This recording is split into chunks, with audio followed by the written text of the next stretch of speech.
Bonjour, bienvenue dans Le Monde devant soi, le rendez-vous géopolitique de Slate. Je suis Hélène Decomer, rédactrice en chef de Slate, et je suis en compagnie de Jean-Marie Colombani, cofondateur du site. Bonjour Jean-Marie. Bonjour Hélène. Et d'Alain Frachon, éditorialiste au Monde et spécialiste des questions internationales. Salut Alain. Salut Hélène. Dans cet épisode de LMDS, on va se pencher sur le cas Donald Trump et la façon dont il redéfinit le rapport à la vérité dans la vie politique. Donald Trump peut être décrit comme le premier président de l'ère de la post-vérité.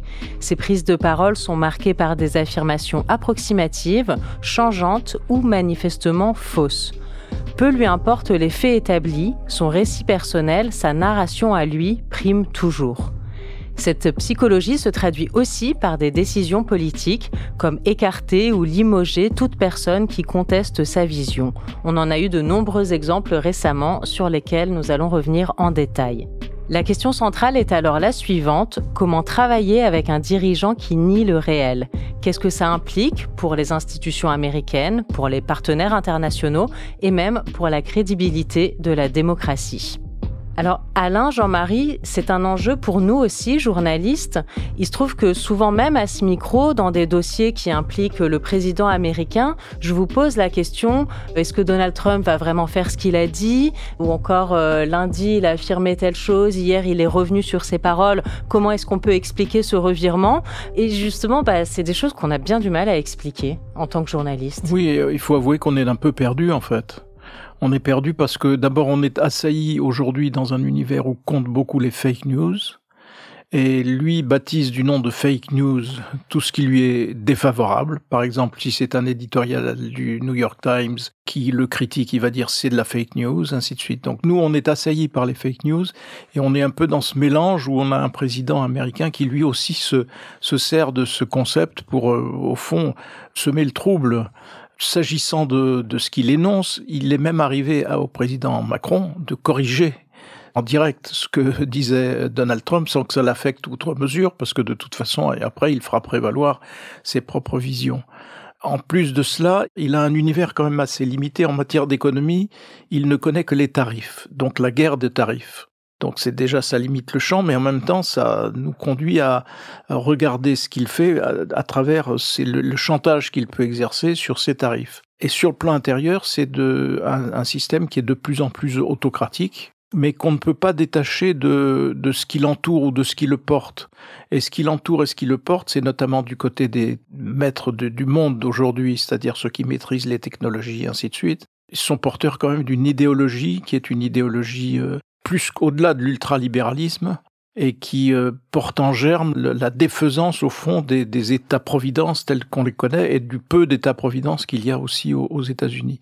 Et lui, au fond, il sert de paravent à ces avancées-là, qui jusqu'à présent forment son credo, mais son credo presque clandestin, hormis maintenant la présence du vice-président J.D. Vance, qui lui-même semble devoir énoncer plus clairement les aspects idéologiques de la chose.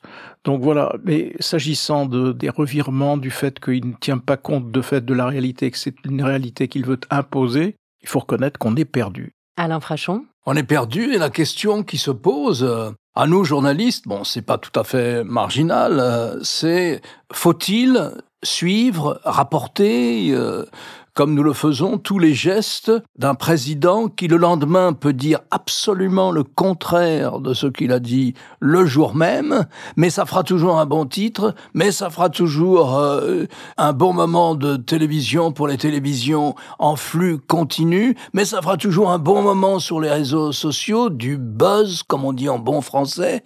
Nous sommes partie prenante du Trumpisme en ce sens.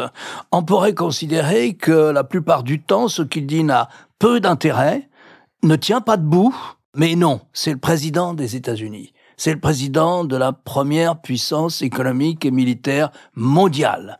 Et c'est notre allié, à nous, Européens. en principe, encore une fois. Et il a la haute main sur ce qui se passe dans pas mal de régions, qu'il s'agisse de l'économie de l'Europe à cause des droits de douane, comme le soulignait Jean-Marie, mais il a aussi une main très importante au Moyen-Orient. C'est sans doute la région même où l'influence directe des États-Unis pourrait être la plus prégnante en ce moment. Donc on peut pas ne pas rapporter ce que dit Trump. Il le sait très bien. Il joue de son charme et de son humour qui cache une brutalité, une cruauté invraisemblable à l'égard de tous ses adversaires politiques. Il les poursuit en justice immédiatement, sachant qu'il va perdre, mais ça n'a pas d'importance. Leur vie est foutue.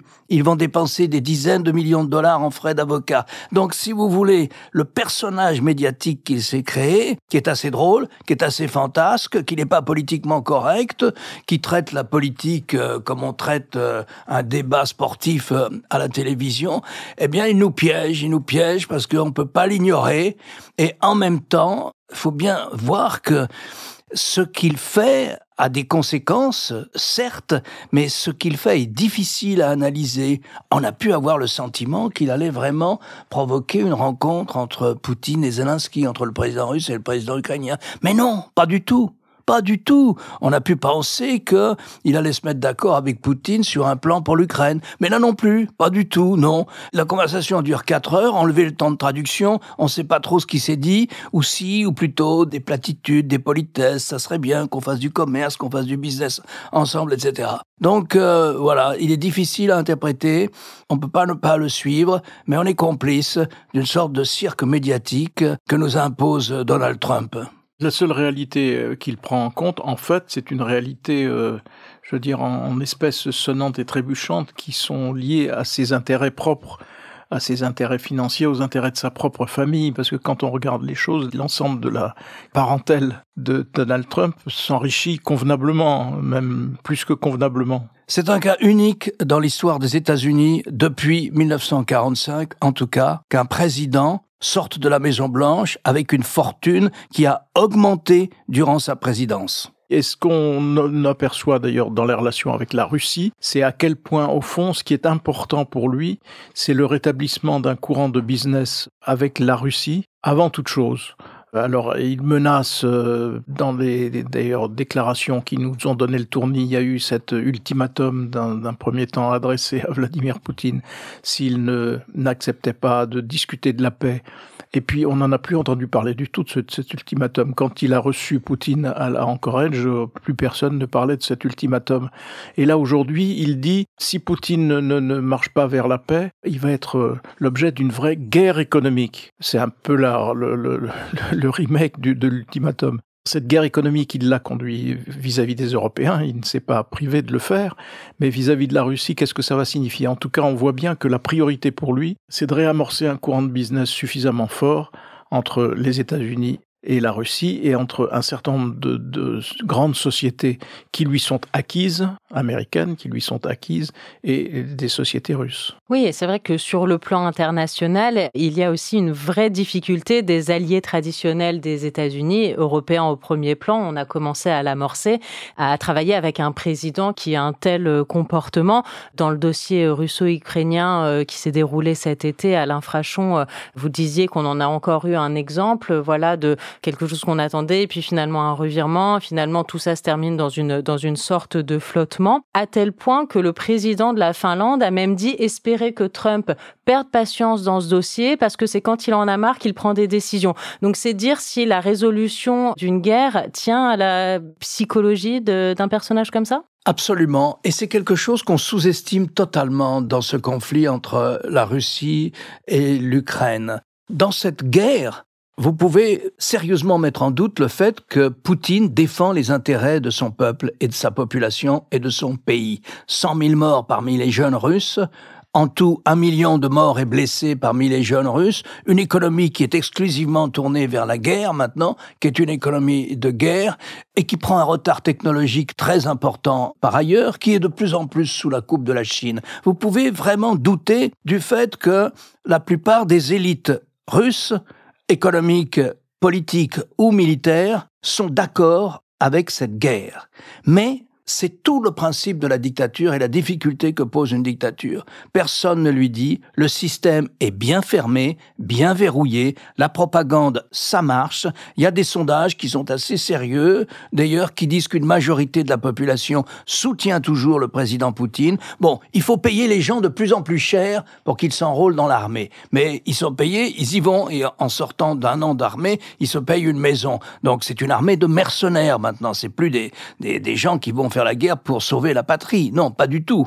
Mais vous avez la personnalité de Vladimir Poutine. Vous avez son histoire personnelle. Et là, même si c'est dangereux, vous êtes forcé d'entrer dans la psychologie de cet homme. Un mélange comme ça de reconstitution d'une histoire complètement farfelue, de paranoïa, de manque de confiance en lui et de suprême confiance en lui, de volonté de domination et de revanche qui fait qu'il est incapable d'arrêter la guerre et qu'il est convaincu qu'il va remporter une victoire militaire et que Zelensky viendra à genoux à Moscou le supplier d'arrêter la guerre et lui céder les territoires qu'il entend conquérir ainsi qu'un droit de veto sur la politique ukrainienne. Bon, donc vous pouvez pas exclure, dans la poursuite de la guerre, vous pouvez pas exclure le fait dominant de la personnalité de Vladimir Poutine. C'est sa guerre et c'est lui qui la poursuit. Il a entraîné le système avec lui, il l'a fait publiquement, ils sont tous mouillés, ils tomberont tous si ça se passe mal.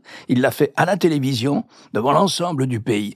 Donc c'est un problème clé. En face, vous avez une autre personnalité qui est celle de Trump, et qui, lui, on pourrait l'appeler le président de la post-vérité, même post-réalité, comme le dit dans son dernier livre le sociologue Gerald Bronner, qui analyse l'impact de ce monde, de la post-vérité ou de la post-réalité, sur le fonctionnement des démocraties occidentales. Livre pessimiste, s'il en est. Et donc, en face, vous avez un homme qui a sa réalité, façonnée par 5 heures de télévision de Fox News tous les jours, façonné par ses stéréotypes, façonné par ses préjugés. C'est quelqu'un qui est toujours dans la généralisation essentialiste. Les Mexicains sont tous des violeurs, tous des bandits. Les Français sont tous des faits, etc., etc. Donc, qui ne fonctionne que comme ça, qui a très peu voyagé, qui ne lit jamais et qui le dit volontiers, et qui est dans le narcissisme, la bouffissure narcissique, oblitère ou obère ce qui lui reste de capacité à saisir la réalité. Et donc, vous avez quelqu'un qui vous dit « il n'y a pas d'inflation aux États-Unis ». Bah si, justement. Il y a de l'inflation dans le secteur immobilier qui monte et c'est dangereux. Et comme lui ne peut pas admettre ça, il est ou dans le mensonge ou dans sa bulle à lui. Et ça finit par se confondre, si vous voulez. Il dit non, il n'y a pas d'inflation. Et s'il y a de l'inflation, c'est parce qu'on me ment. C'est parce que la responsable du département du travail, qui dirige les 10 ou 20 ou 30 000 fonctionnaires qui sont extraordinairement attentifs à l'évolution des prix aux États-Unis, on la vire. Si c'est elle qui signe le rapport, bien sûr, c'est pas elle qui fait la collecte des indices, mais, eh bien, on la vire. Et si la Banque centrale met du temps à baisser les taux d'intérêt, notamment parce qu'elle a peur d'un retour de l'inflation, eh ben on essaye de chasser les gens qui vous déplaisent de la Banque centrale. On lui fait un procès, on leur fait un procès pour qu'ils s'en aillent et que la Banque centrale ne soit plus composée que de partisans de l'économie trumpiste. On a déjà vu ça. On a vu ça avec Erdogan. Erdogan a épuisé comme ça un certain nombre de dirigeants de la Banque centrale avec de l'inflation qui est montée jusqu'à 35 ou 37% avant qu'il concède qu'il y avait de l'inflation. Erdogan disait aussi, mais non, il n'y a pas d'inflation. C'est pas vrai. C'est la Banque centrale qui crée l'inflation, etc. Et cet homme-là était convaincu, peu importe sur quelle base, était convaincu que dans la guerre entre la Russie et l'Ukraine, c'est Poutine qui est la victime. Et c'est Zelensky qui est l'agresseur. Et il le dit. Et il va mettre 6, 7, 8 mois à être confronté à la réalité, c'est-à-dire au fait que, non, c'est Poutine qui empêche que la guerre s'arrête. C'est Poutine qui ne fait pas les concessions pour qu'on puisse amorcer un dialogue. Donc il vit dans une sorte de bulle comme ça, composée de mensonges ou de ses préconceptions sur ce qu'est la réalité. Mais la réalité finit toujours par se venger. En tout cas, la réalité, il la façonne aussi, puisque dans les exemples que citait Alain, c'est exactement la technique du bouc émissaire, puisque les choses ne sont pas conformes à ce qu'il pense qu'elles doivent être, eh bien, il vire les responsables. Ça avait commencé d'ailleurs avec la personne qui était chargée de l'emploi, et qui avait donné pour je ne sais plus quel mois des mauvais chiffres, parce que la tendance n'était plus bonne. Pour le mois de juillet. Voilà. Et tout début août, dehors. Et là, il retrouve le rôle qu'il a fait sa fortune et sa célébrité dans ce fameux jeu The Apprentice télévisé, où le grand moment de l'émission, c'était quand il disait à quelqu'un « vous êtes viré ». Ben là, il reprend un peu son personnage, qu'il a rendu populaire en plus. Il le fait en vrai. Et il le fait en vrai, vous êtes viré. De la même façon, il a viré un certain nombre de hauts responsables militaires américains qui ne partageaient pas sa vision irénique de la Russie et qui était plutôt conscient des dangers que représentait la Russie et qu'elle continue de représenter. Donc il les a dégagés. Et donc maintenant il s'en prend aussi à la Banque centrale, comme l'a rappelé Alain. Donc c'est ça aussi qui est absolument redoutable. Sans parler des juges fédéraux qui l'écartent, parce que de près ou de loin, ces juges ont été en contact avec les dossiers qui concernent Donald Trump lui-même, notamment des dossiers qui sont des dossiers de fraude fiscale. Et il faut jamais oublier qu'il est un fraudeur du fisc et que dans une vie antérieure, il s'était signalé à l'attention de tout le monde par les retentissantes faillites qui avaient été les siennes. Une de ces faillites, d'ailleurs, qui avait failli l'emporter et qui ne l'a pas emporté parce que de l'argent russe est venu à son secours. Ce qui explique peut-être cela. Et moi, c'est une petite parenthèse, mais j'y reviens, je reste absolument glacé par cette vision d'Anchorage du président Trump faisant monter dans sa voiture le président Poutine, un président Poutine absolument hilar, qui était absolument sur un nuage, et ça dure 10 minutes, un quart d'heure. Qu'est-ce qu'ils se sont dit? Qu'est-ce que Trump a bien pu concéder à Poutine pour avoir besoin justement de ce tête-à-tête sans aucun témoin ni aucune source qui puisse dire les deux présidents se sont accordés sur ceci ou sur cela. Et donc on est à la merci aussi de cela. Et ça, c'est pas une réalité irréelle, c'est la réalité qu'il façonne lui-même parce qu'il a les pouvoirs constitutionnels de la façonner. Et justement, cette posture qu'il adopte là avec Vladimir Poutine dans la scène que vous décrivez, mais plus généralement cette montée autoritariste qu'il y a eu ces derniers mois, est-ce que vous pensez que ça affaiblit les États-Unis sur la scène mondiale ou est-ce qu'au contraire, ça renforce la puissance américaine parce que finalement, ça fait aussi peur à ceux qui voudraient s'opposer? Et quand on voit jusqu'où ça peut aller, donc pour l'instant au stade de licenciement, remerciement, mais qui sait jusqu'où ça peut monter. Est-ce que finalement, c'est pas une démonstration de la loi du plus fort, mais qui malgré tout porte ses fruits? Alors il a une petite phrase là-dessus parce il l'a dit récemment, beaucoup de gens voudraient d'une dictature. Mais, a-t-il dit, je ne suis pas un dictateur, alors qu'il multiplie en effet les comportements et les gestes qui participent d'une dérive autoritaire. Il pense le contraire, et il dit, regardez, parce que je décide ceci ou parce que je décide cela, on dit c'est un dictateur. Mais les gens qui disent ça sont malades, ce sont des malades. C'est étrange, et ce message-là passe sans coup férir auprès de l'opinion, enfin d'une majorité de l'opinion, semble-t-il toujours. Je crois, Hélène, qu'il y a un lien direct entre ce refus de regarder la réalité telle qu'elle est, cette façon de vivre dans une bulle qui est sa réalité alternative à lui, et la montée de l'autoritarisme. Parce que si le réel n'est pas comme vous voulez, eh bien on va lui tordre le cou. Alors on va nommer un anti-vax ministre de la Santé publique. Parce que, qu'est-ce qu'ils nous racontent les scientifiques, etc. Alors on va virer des milliers de scientifiques qui travaillent sur le climat. Alors on va interdire et enlever des archives de l'État fédéral tout ce qui a concerné et pourrait concerner la lutte contre le réchauffement climatique. Et donc l'autoritarisme est nécessaire lorsque la réalité n'est pas celle que vous souhaitez. Et donc on va nommer un antivax à la santé et on va faire des procès à tous les gens qui ne sont pas des climato-sceptiques, et on nomme des climato-sceptiques au poste clé chargé de ça. Ça va très loin, parce qu'il a fait supprimer 2 satellites dont la mission essentielle était de nous alerter sur les dérèglements météorologiques et les dérèglements climatiques à venir. Il les a fait supprimer. Il a rayé de tous les archives de l'État fédéral. D'ailleurs, il est interdit de prononcer le mot climat dans une dépêche administrative. Il a rayé toutes les archives de données scientifiques relatives au réchauffement climatique. Et donc c'est là où il y a un lien direct entre l'autoritarisme politique et le délire proprement, si vous voulez, le délire anti-scientifique qui est le sien. Et donc il y a un lien direct. Est-ce que ça affaiblit, est-ce que ça renforce les États-Unis? Je dirais les deux. Je pense qu'à moyen terme et à long terme, ça affaiblit considérablement les États-Unis. Les États-Unis étaient leur réservoir scientifique mondial, que ce soit aux États-Unis même, par leurs fondations, par les universités, etc. Donc, avec des filiales dans le monde entier, enfin, un réseau de recherche scientifique unique au monde.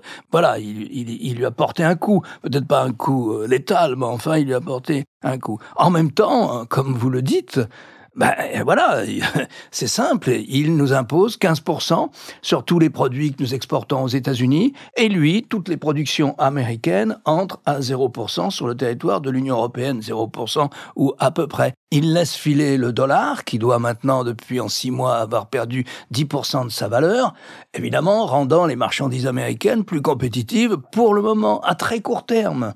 Et donc oui, je pense qu'il y a un lien immédiat, quasi mécanique, entre sa conception du réel, si on peut appeler ça une conception du réel, si vous voulez, mais l'ensemble de ce qui façonne sa compréhension du monde, qui est complètement déconnecté de la réalité, et la montée de l'autoritarisme chez lui. Il vient maintenant d'appeler à un procès contre George Soros, qui le hait, parce que la fondation Soros soutient des associations de militants dans les villes qui dénoncent justement l'absence de lutte contre le climat, ou qui dénoncent les ravages que peut faire la politique de Trump à cet égard dans les grands centres urbains. Donc voilà, tous ses adversaires sont poursuivis. Tout ce qui ne rentre pas dans sa ligne est menacé, avec un climat de peur dans la haute fonction publique, que me rappelait récemment un ami politologue aux États-Unis, avec un vrai climat de peur dans la haute fonction publique et dans l'armée. Pas plus tard qu'avant-hier, vous aviez l'ancien patron de la CIA, mais qui a été l'ancien commandant en chef de l'OTAN, le général Petraeus, disant « Je n'ai jamais vu ça, une purge pareille parmi les généraux du Pentagone. » C'est-à-dire, dès qu'il imagine que quelqu'un ne partage pas son sentiment sur la guerre russo-ukrainienne, ou sur ce qu'il faudrait faire ici et là, cette personne est virée. Donc ça va bien au-delà de ce qu'on appelle le système des dépouilles aux États-Unis, où beaucoup de postes dans la haute fonction publique changent avec le changement de parti à la Maison-Blanche. Donc voilà, oui, je pense que cette manière qu'il a d'incarner le premier haut dirigeant de l'époque de la post-vérité porte en elle l'autoritarisme politique. Donc plus que l'autorité vis-à-vis de l'extérieur, est-ce que les États-Unis perdent en autorité vis-à-vis de l'extérieur? Moi, le vrai problème, c'est qu'est-ce que ça va donner au sein de la société américaine? Est-ce qu'il n'y a pas là des ferments de déconstruction qui peuvent aller extrêmement loin? Parce que ça aiguise en même temps les clivages, même si les opposants à Trump sont obligés de faire profil bas, compte tenu de tout ce que vient de rappeler Alain. Des risques que l'on pensait, ça va très au-delà du McCarthyisme. Parce que le McCarthyisme, ça paraît modéré par rapport à la chasse aux sorcières que Trump a engagée, au motif que lui-même était censé être victime d'une chasse aux sorcières parce qu'il avait fraudé le fisc. Donc on est là quand même dans un univers... Fisc, organiser un coup d'État, oui, voler des documents de la Maison Blanche. Il a d'ailleurs amnistié aussitôt les... Ouais.